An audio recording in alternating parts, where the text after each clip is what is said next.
In my own community of St. Louis Park, I can't tell you how many times I've heard, I've lived here for 30 years, for 40 years, but I couldn't afford my house today.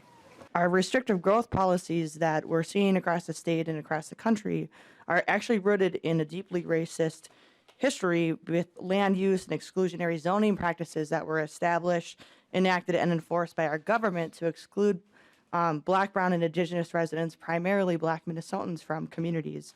Habitat Minnesota supports the efforts of both of these two bills to increase supply and the diversity of homes in our communities. I've worked in long-term nursing home care, and also as a PCA.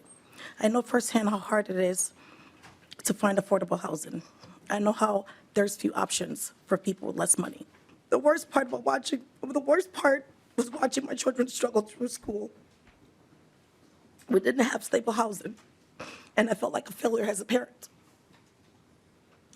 This bill would make it legal to build more housing in Oakdale and in most cities.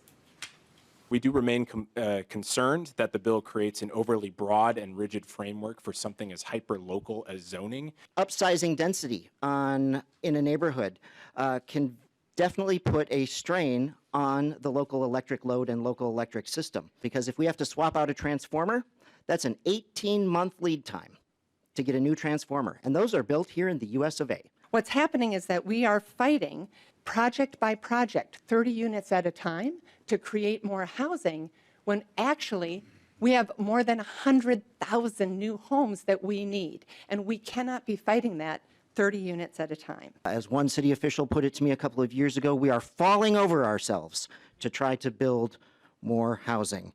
Yet these same city officials strongly oppose this bill. If you think this is just a metro area problem, it is not. All of our cities are dealing with this. I would point out our mayor in St. Cloud is supporting this. We have major employers that can't find affordable places for their workers to live.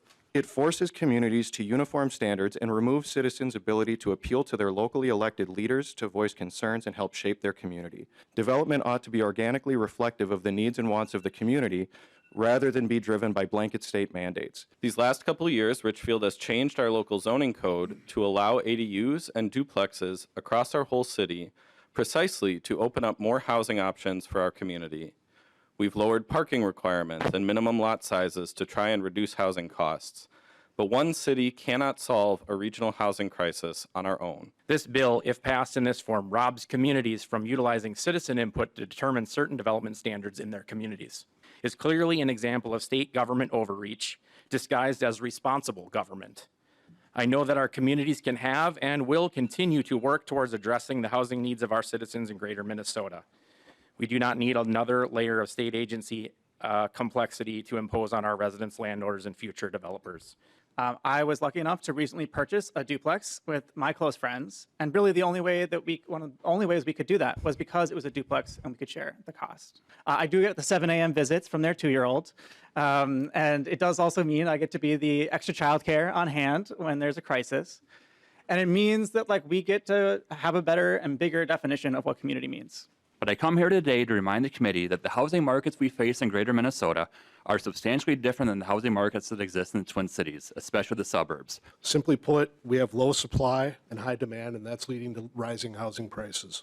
At least 73% of residential land in the Twin Cities is governed by local zoning ordinances that only allow single-family detached homes. More than 65% of the land where only single-family homes can be built require a minimum lot size of 1/4 acre or more. The lack of consideration about how cities utilize zoning and land use to ensure public health, safety, and welfare hinders cities like Minnetonka the ability to do their robust planning work. Segregation of housing within cities, that's what Minnetonka does.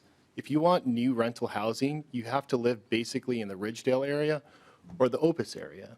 So you can't actually have new affordable housing in anywhere other than those locations. I think there are probably people and families in Rosemount who are reluctantly leaving the community because it's hard to find the right combination of space and price, and I don't want my family and friends who live in Rosemount to have to make that choice. That's the kind of walkable neighborhood that we wanted to live in, one where our kids could have a little more freedom, where we could maybe walk around the corner to get a coffee or to the grocery store. However, we live in the Twin Cities, and we realized pretty quickly that that type of walkable neighborhood is really hard to find. It's also very sought after and very expensive.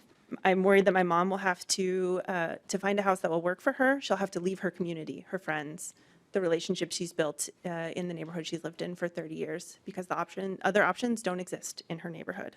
According to Pew Research, the recent changes in Minneapolis to allow more homes in more places has kept our rent increases to just 1% over the last 5 years, during the largest inflationary time period in my lifetime. The average across Minnesota was 14%, and the national average increase in rent over the same period is 31%. More homes means lower housing costs. More homes means an increase in tax bases for cities. And more homes means more construction workers can have a full-time job. By allowing more affordable types of housing in more places, from affordable starter single-family homes to duplexes and ADUs, to other apartments near transit and in commercial areas, we can give our neighbors more flexibility and access to live in the neighborhoods that make sense for them. This is a very free market bill. This is a property rights bill. Think of the people who can buy their first home. This is one of the best conversations in housing that I've had, and I've been in housing for 6 years, you guys. Yes, single-family home, white picket fence is kind of the myopic American dream, but at the same time, we know that families in America come in all different shapes and sizes. I also want to thank the cities, like the city of Cambridge, that's done things to try to help. Unfortunately, we have cities that are not. I hate putting the hammer down on cities that are trying to work, but sometimes you have to, because of the ones that don't want to do the work to get things done. We have an issue where we do not have the bookends. Which is part of the middle. But we have the $350,000 to $800,000 homes out there, $400,000 to $800,000 homes where most people can't afford them, especially as they're beginning.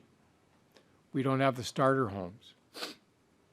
We have rental, but when you rent, money goes to somebody else. But when you own a home, you're building equity. And that equity is how you're going to get your generational wealth. In my time in the legislature, I haven't seen a coalition like this that includes business, housing advocates, climate, environmental advocates, labor, workers, families, the AARP and seniors,